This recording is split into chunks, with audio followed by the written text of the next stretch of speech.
अल्हम्दुलिल्लाह वस्सलातु वस्सलामु अला रसूलिल्लाह। इंसान जब बीमार हो जाता है तो इलाज के लिए वो दवा दारू का एहतमाम करता है और ये चीज़ बिल्कुल मशरू है, शरीयत में इसकी ना सिर्फ ये का इजाज़त है बल्कि इसकी तरगीब दिलाई गई है। हदीस मुबारका में आता है कि कुछ देहाती अल्लाह के रसूल सल्लल्लाहु अलैहि वसल्लम के खिदमत में हाज़िर हुए और अर्ज़ करने लगे कि अल्लाह के रसूल, क्या हम इलाज मुआवजा करवा लिया करें, कोई दवा दारू कर लिया करें जब हम बीमार होते हैं? तो आप अलैहिस्सलाम ने फरमाया कि हाँ, अल्लाह ताला ने कोई बीमारी ऐसी नहीं उतारी जिसका अल्लाह ने इलाज भी ना उतारा हो, सिवाय बुढ़ापे की बीमारी के बुढ़ापा जब आ जाता है तो उसका तो कोई इलाज नहीं है, लेकिन इसके अलावा जितनी भी बीमारियां हैं अल्लाह ताला ने उनका इलाज भी उतारा है। ऐसा मुमकिन है कि बसा औकात इलाज मालूम होने में इंसानों को देर लग सकती है। ऐसा मुमकिन है कि एक बीमारी को लोग ला इलाज समझ रहे होते हैं लेकिन कुछ अरसे के बाद उसका भी इलाज दरियाफ्त हो जाता है। यहाँ एक बड़ी अहम बात की तरफ तवज्जो करने की ज़रूरत है, वो ये है कि इस्लाम हमें बीमारी से शिफा याबी के लिए जहाँ इलाज मुआलजे की दवा दारू की तरगीब दिलाता है, उसके साथ साथ हमें दम करने की भी तरगीब दिलाता है।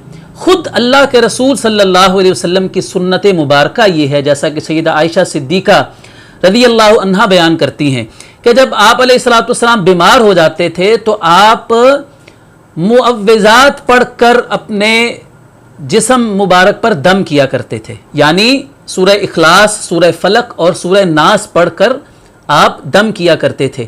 और फरमाती हैं कि जब अल्लाह के रसूल सल्लल्लाहु अलैहि वसल्लम अपनी आखिरी बीमारी में मुब्तला थे, आपकी तबीयत नासाज थी, तो कहती हैं कि मैं ये सूरतें पढ़ती और नबी अलैहिस्सलातु वस्सलाम के बरकत वाले हाथों से आपके जिस्म पर दम करती।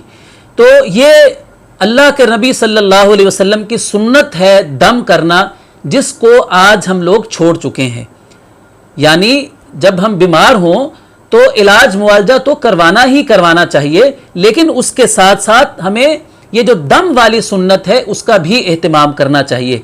और ये बात याद रखनी चाहिए कि मसनून दम के अंदर और ख़ास तौर पर कुरानी दम के अंदर बहुत ज़्यादा तासीर मौजूद है। इस हवाले से सही अहादीस में दो वाक़यात हमारे सामने मौजूद हैं कि कुरान मजीद का दम गैर मुस्लिमों को फ़ायदा देता है। हज़रत अबू सईद खुदरी रज़ियल्लाहु अन्हु ने एक काफिरों के सरदार को दम किया था, जिसको किसी मूज़ी जानवर ने डस लिया था।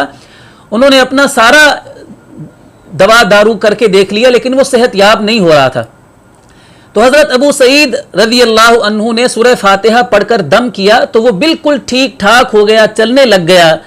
और हदीस में आता है कि बीमारी उसकी इस तरह ठीक हो गई कि जैसे वो बीमार कभी था ही नहीं। इसी तरह अबू दाऊद में एक वाक़या है कि हज़रत इलाक़ा बिन सिहार रज़ियल्लाहु अन्हु नबी अलैहिस्सलाम की खिदमत में हाजिर हुए, उन्होंने इस्लाम कबूल किया। तो जब वो अपने इलाके में गए तो रास्ते में उनको कुछ लोग मिले जिन्होंने देखा कि ये शख्स एक ऐसे शख्स के पास से होकर आ रहा है जो इस्लाम की बात करते हैं, हिदायत की बात करते हैं। तो उन्होंने कहा कि हमारा एक मरीज़ है जिसको मिर्गी का दौरा पड़ता है। उन्होंने उसको बांध कर रखा हुआ था, जंजीरों के साथ जकड़ कर रखा हुआ था। वो इतने परेशान थे, इलाज मुआवजा करते थे लेकिन वो ठीक नहीं हो रहा था। तो उन्होंने इलाका रज़ियल्लाहु अन्हु से कहा कि तुम मुसलमान होकर आ रहे हो तो शायद तुम्हारे पास कोई तरीका हो इसके इलाज का, तो हमारा मरीज तो ठीक करो, इसका कोई इलाज मुआवजा करो। तो हज़रत इलाका रज़ियल्लाहु अन्हु कहते हैं कि मैंने 3 दिन उस शख्स पर जो कि गैर मुस्लिम था, सुबह और शाम सूरह फातिहा पढ़कर दम किया तो वो शख्स ठीक हो गया। तो ये दोनों वाक़यात हमें ये बताते हैं कि 2 गैर मुस्लिम मरीज जिनको इतनी सीरियस किस्म की बीमारी है, उनको सूरह फातिहा का दम करने से उनको सेहत मिल जाती है, वो शिफायाब हो जाते हैं, गैर मुस्लिम काफिर।